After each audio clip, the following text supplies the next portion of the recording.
Saudara, Rumah Tahanan Kelas 2B Banda Aceh menggelar tes urin terhadap seluruh sipir yang bertugas di rutan tersebut. Aksi ini merupakan komitmen menjadikan rutan di Kampung Kaju sebagai rutan yang berintegritas, yang bebas narkoba dan korupsi. Tes urin yang dilakukan baru-baru ini berlangsung di Klinik Kesehatan Rutan Kelas 2B Banda Aceh. Selain turut menjalani tes, Kepala Rutan di Kampung Kaju ini juga memantau tes urin yang diikuti puluhan sipir usai menandatangani Fakta Integritas. Tes urin yang dilakukan puluhan sipir ini merupakan bentuk komitmen mewujudkan Rutan Kelas 2B Banda Aceh sebagai zona berintegritas. Tak hanya bebas narkoba, Rutan Kaju diharap menjadi zona bebas korupsi dan bersih melayani. Menurut Kepala Rumah Tahanan Kelas 2B Banda Aceh, memiliki petugas yang berintegritas dan bebas narkoba merupakan kunci keberhasilan komitmen ini.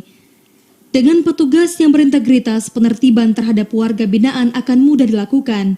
Kita harus punya komitmen sama-sama, di mana kita selain harus bersih dari korupsi, juga bersih diri sendiri dari narkoba. Makanya tadi itu kita langsung mengadakan tes urin kepada seluruh pegawai, sebanyak 85 orang.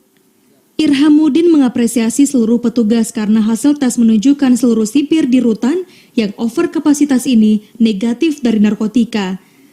Sebanyak 574 lebih warga Aceh kini menghuni rutan di Kampung Kaju karena sejumlah permasalahan hukum.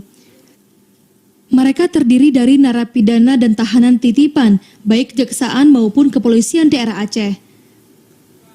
Dari Aceh Besar, Arman Konanadi, TVRI melaporkan.